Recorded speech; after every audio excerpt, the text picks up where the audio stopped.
तो क्या चिशियाओ के दुष्प्रभाव पूरी तरह से खत्म नहीं हो जाएंगे? इतने सालों में ये पहली बार है जब किसी ने मुझे अपने बराबर समझा है।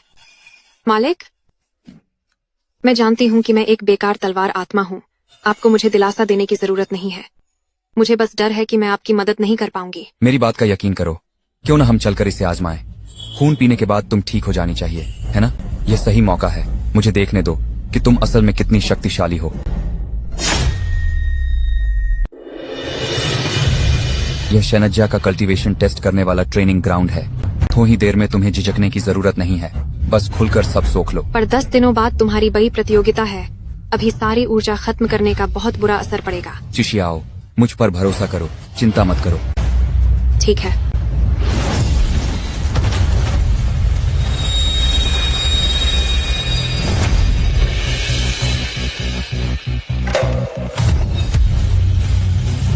शेनान, मैं खुद पर काबू रखने की पूरी कोशिश करूंगी। चिशियाओ, तुम जितना चाहो सोख लो। इस तलवार के वार के लिए हम अपनी पूरी जान लगा देंगे। ठीक है।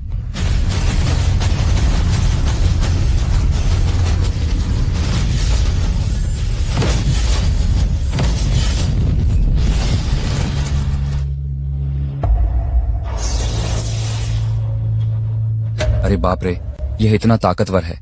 ट्रेनिंग ग्राउंड तो पूरी तरह बर्बाद हो गया। इतने सालों में पहली बार मेरा पेट भरा है और अपनी पूरी शक्ति के साथ मैंने अपनी काबिलियत दिखाई है। शेनान, तुम्हारा शुक्रिया। क्या तुम ठीक हो? क्या वे हमसे इसका हर्जाना तो नहीं मांगेंगे? जल्दी भागो।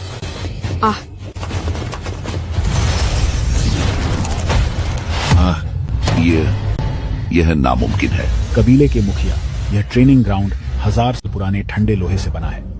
अगर हम 5वें स्तर के कल्टीवेटर्स अपनी पूरी ताकत लगा दें, तब भी इस पर कोई निशान नहीं बचेगा। इस हद तक पहुंचने के लिए कम से कम 6ठे स्तर का योद्धा होना जरूरी है। पूरे सोंगयांग में सिर्फ सबसे बनबन परिवार यूजिया के मुखिया ही 6ठे स्तर पर हैं। वे ऐसा काम नहीं कर सकते। आखिर यह कौन है और वह हमारे शैनज्या में ही क्यों आया? क्या पता युवा पीढ़ी में से कोई असाधारण प्रतिभाशाली निकला हो। नामुमकिन। युवा पीढ़ी में सबसे ताकतवर शेन याओ गुआंग भी सिर्फ 3रे स्तर पर है। उनमें इतनी शक्ति कैसे हो सकती है?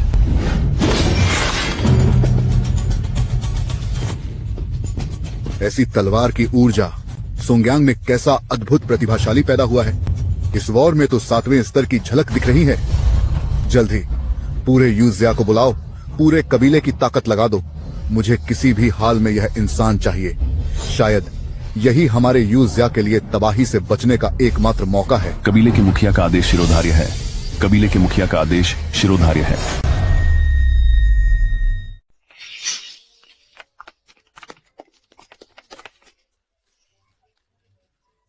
क्या तुमने शैनज्या का ट्रायल ग्राउंड नहीं देखा?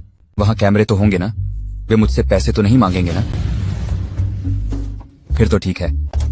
जब से शैनज्या ने मुझे पूरी तरह से छोड़ दिया है, तब से मेरे पास कुछ नहीं बचा है। अगर उन्होंने सच में मुझसे पैसे मांगे तो मैं एक पैसा भी नहीं दे पाऊंगा। 10 दिनों के बाद होने वाली बड़ी प्रतियोगिता में मुझे अपना खोया हुआ सब कुछ वापस पाना होगा। जब पर्याप्त साधना संसाधन होंगे, तभी मैं धीरे धीरे और भी ताकतवर बन पाऊंगा। शेनान, लगता है इसे किसी ने छोड़ दिया है। ऐसा लग रहा है जैसे यह अभी गायब हो जाएगी। चलो।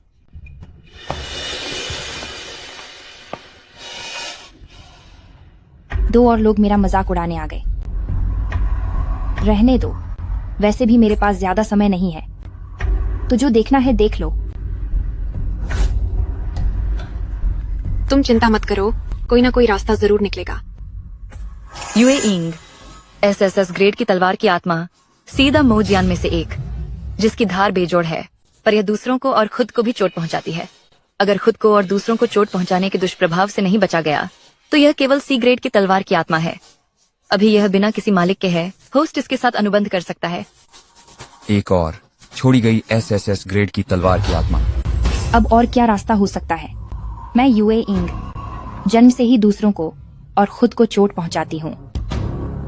पिछले अनुबंध करने वाले को नई तलवार की आत्मा मिल गई और उसने तुरंत मेरे साथ अपना अनुबंध तोड़ दिया। यह सिर्फ मौत ही तो है, मैं इससे नहीं डरती। क्या मैं तुम्हारे साथ अनुबंध कर सकता हूँ? क्या तुम्हारे पास पहले से यह दीदी नहीं है? क्या तुम्हें पता नहीं है कि कई तलवार की आत्माओं के साथ अनुबंध करना और साधना में ध्यान बांटना आखिर में सिर्फ तुम्हारा ही नुकसान करेगा। रहने दो, तुम बस इन दीदी के साथ अच्छे से पेश आना। शेनान, एक नए अनुबंध लक्ष्य का पता चला है। सिस्टम प्रतिभा, तलवार स्वामी सक्रिय। होस्ट जितने अधिक तलवार आत्माओं के साथ अनुबंध करेगा, अभ्यास की गति 10 गुना बढ़ जाएगी। तो अगर मैं 10,000 तलवारों को वश में कर लूं, तो क्या एक दिन का अभ्यास दूसरों के 1,00,000 दिनों के बराबर नहीं होगा? मैं तैयार हूं।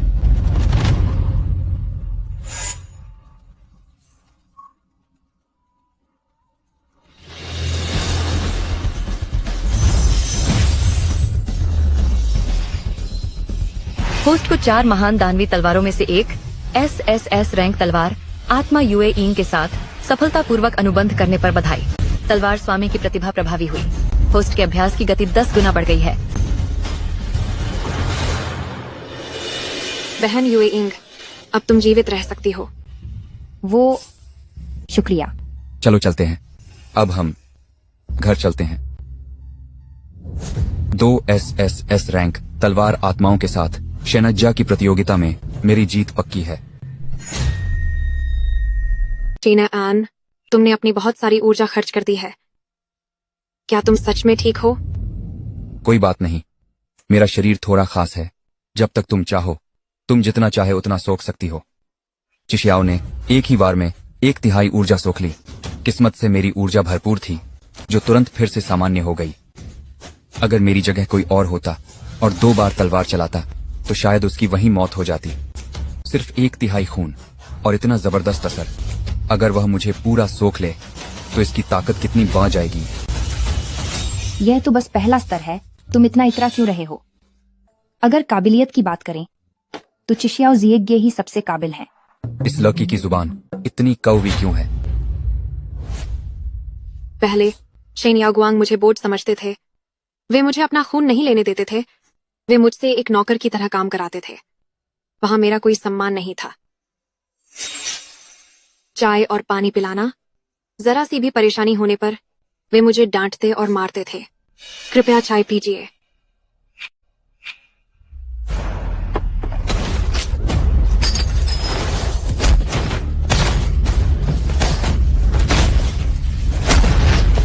मेरे पास रहने की कोई जगह नहीं थी। मैं बस एक कीए की तरह अंधेरे में जीने को मजबूर थी। मरना है तो बाहर जाकर मरो। कितनी मनहूसियत है। जब वे मेरा इस्तेमाल करते और मैं उनका थोड़ा सा खून सोख लेती, तो वे आग बबूला हो जाते थे। मालिक, ऐसा मत कीजिए। नहीं, मैं आपसे विनती करती हूँ। बेकार कहीं की। तुम्हारी हिम्मत कैसे हुई मेरा खून पीने की? जिंदा रहने के लिए मैंने सब कुछ सहा, लेकिन फिर भी उम्मीद करती थी कि एक दिन मैं इस जिंदगी से छुटकारा पा सकूं। मगर मैं फिर भी आप लोगों का शुक्रिया अदा करना चाहता हूँ, मुझे साधना के मार्ग पर लाने के लिए। 3 महीने बाद आने वाली उस तबाही के लिए हम सब मिलकर प्रयास करेंगे और हमें हर हाल में जीवित रहना होगा। फिलहाल घर के हालात थोड़े सीमित हैं। तुम दोनों बिस्तर पर सो जाओ, मैं जमीन पर बिस्तर लगा लूंगा। जब तक मैं शेनॉन से नहीं मिली थी, मुझे अंदाजा भी नहीं था कि कोई सच में मेरी इतनी परवाह भी कर सकता है।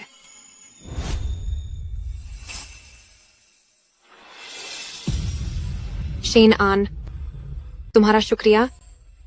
हमें जीने का एक नया रास्ता देने के लिए बहुत शुक्रिया। मैं और यूए इंग अपनी तरफ से पूरी कोशिश करेंगे। तुम लोग अब आराम करो। मैं जाकर नीचे बिस्तर लगा लेता हूँ। अरे,